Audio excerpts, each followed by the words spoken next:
Welcome to Ringside Riot's Halloween Spooktacular. I'm Jerry Horror. Hey, let's talk about wrestling.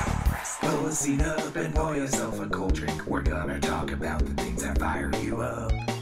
Because it is wrestling. Everyone is coming down, not wearing a frown. Talk about it, we gonna talk about it. Talk about the things that really fire you up. And because it is wrestling, everyone is coming down, not wearing a frown. This week, Raw emanated from Memphis, Tennessee, home of Jerry the King Lawler and Elvis, which we were treated to a segment which was damn near unbearable. Santino, the Great Khali, and Hornswoggle dressed up and did their best Elvis impression. Yeah, this is what it's come down to. This is the go-home show for Hell in a Cell. Raw, Vicky Guerrero, making a match. What is going on here? The number one contenders are the Usos. You like an Uso? You want a little bit of Uso? Shield demand a mandatory rematch. So what do? These guys fight together, and then all of a sudden, we got a triple threat with the Rhodes brothers at Hell in a Cell. Does any of this make any sense? Probably not. But as I told you last week, throw that out the window. Hey, guess what, kids? The 7:30 p.m. pre-show for Hell in a Cell is going to feature Intercontinental Champion Curtis Axel versus Biggie Langston. Now, Paul Heyman calls Biggie Langston marginal talent. Do you think he is? Well, I don't know. I don't see a figure here, but there's one coming soon, I promise. Now, promo of the week goes to Paul Heyman because it went something around kind of like this. I'm gonna explode all over you like a volcano, punk. What he's basically saying is that his knight in shining armor, his Superman, his savior, Ryback, is going to protect him from CM Punk. I don't think that's going to happen. If you guys have any predictions, I think that Punk is going to lay out Ryback and then basically beat the ever-loving you-know-what out of Paul Heyman at Hell in a Cell. Well, we've got one heck of a feud coming up. The Real Americans versus Los Matadores. Look, we don't have Los Matadores figures yet, so just bear with me, alright? Just pretend that these are Los Matadores, because truly, in heart and soul, they are. Now, Zeb Coulter has some kind of a beef against El Torito, so he's now carrying a bullwhip. Oh yeah, and by the way, we will be getting a Zeb Coulter figure. Just, I don't know when, so don't ask me, but there will be one. This actually brings me to a funny story. When I was a kid, my uncle went to Mexico and he came back and he gave me a whip. Now I was 5 years old, and this is kind of like a Christmas story, if that makes any sense. So my father's like, you know, you really shouldn't be playing with a whip. But of course I go and I'm like, Dad, please, please, let me play with the whip. So I go in the backyard, chubby little Jerry, running around, blah, blah, blah, blah, trying to be Indiana Jones. Next thing you know, I strike myself right under the eye, causing this huge gash. And then my father takes away the whip. They hid it in my mother's closet up above. I did find it. Sorry, Mom, I was that kid. But then my father was led to say, who the hell goes to Mexico and buys a 5-year-old a whip? What's the perfect way to waste 30 minutes on Raw? How about a good contract signing? Yeah, that sounds spectacular. In fact, what we'll do is we'll get everybody out. We'll get Randy Orton, Triple H, Stephanie. We'll get Shawn Michaels there. We'll go to sign the contracts. And wouldn't you know, old school, as all contracts negotiations break down, coming in, Big Show drives a semi into the arena. Now I thought he was going to drive it to the ring, like Kurt Angle had drove the milk truck, like Stone Cold had driven the beer truck. But no, it stays right here by the Titantron. Doesn't come anywhere near the ring. And then guess what? The Big Show, who is a huge Daniel Bryan fan, he tried to get up. He tried to get up on top, but he's just like 500 pounds. It wasn't right. So Daniel Bryan gets on top, and our go-home image for Hell in a Cell is, yes, yes, yes, I swear to God, if they don't give Daniel Bryan the championship,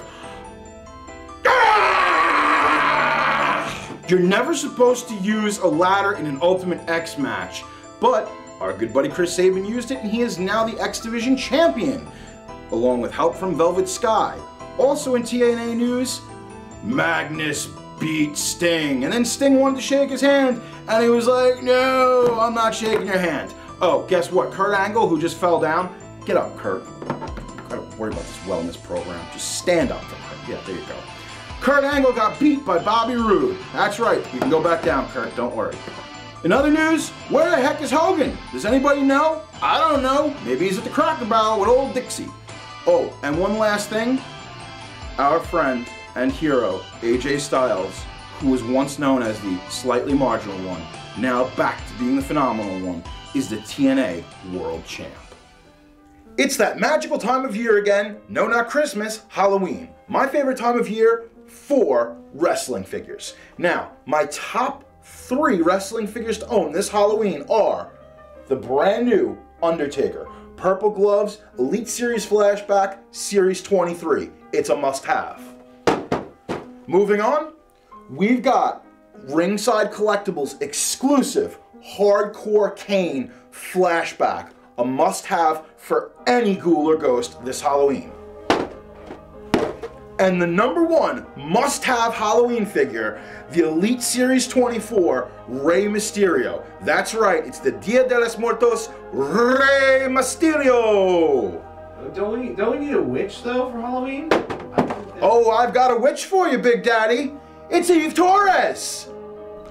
Elite 25 is now in stock. You got Dean Ambrose, Seth Rollins, Sin Cara, Brodus Clay, Sheamus, and Bruno Sammartino. Elite Series 25! Trick or treat. Oh man, Vicky ate all the candy again? Welcome to Ringside Mailbag of the Dead, where you have questions and I don't really care. Our first question is from Zion XX39. I'm tired of asking this question every episode. Please answer. Will Mattel make next figures? Well, you stupid talking skeleton, it's NXT! And the answer is probably not. No, so don't get your panties in a bunch. You should be happy that 2K14 has NXT mode in it. Next question. Next question is from Jim Bate. What's up, Jerry? When will we get tables? Oh, you want tables, do you?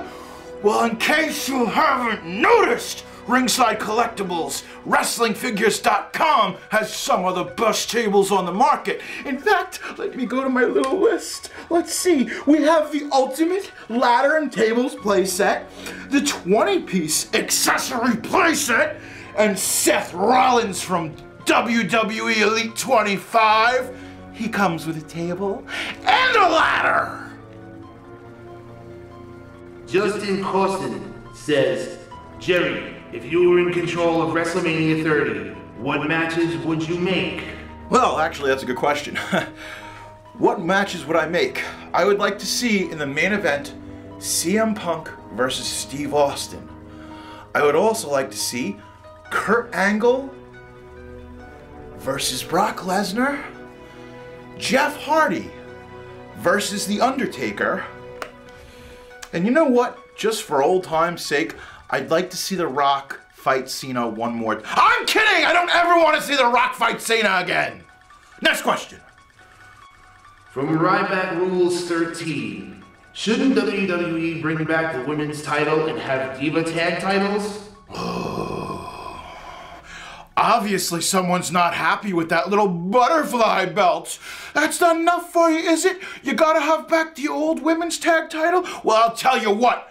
Maybe if by the time we get to Total Diva Season 3, we'll have a roster deep enough to have tag team championships for women.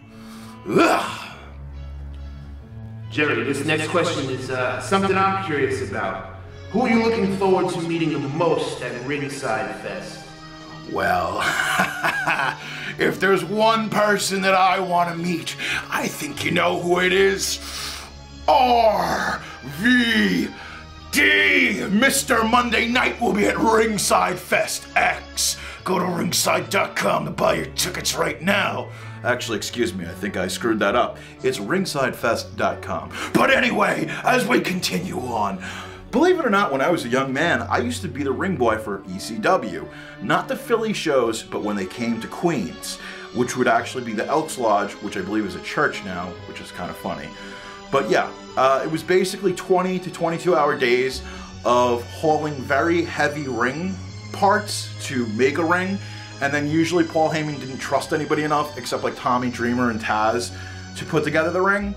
But in the meantime, 16-year-old Jerry here was lifting way heavy things, driving with Bill Alfonso in a truck. It was pretty crazy.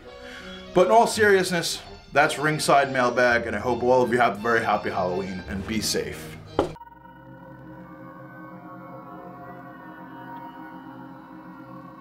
For me as an artist, you have to have a creative outlet in an environment to stimulate the lifeblood of imagination with toys, pop art, whatever. So without curiosity, we lose inventiveness and altogether flush our imaginative traits down the toilet and grow old.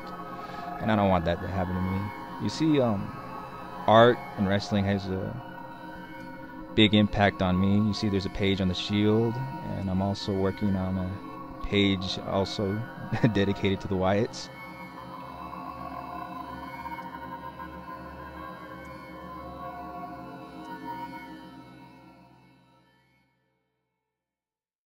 Well, like all good things, Ringside or Riot must come to an end.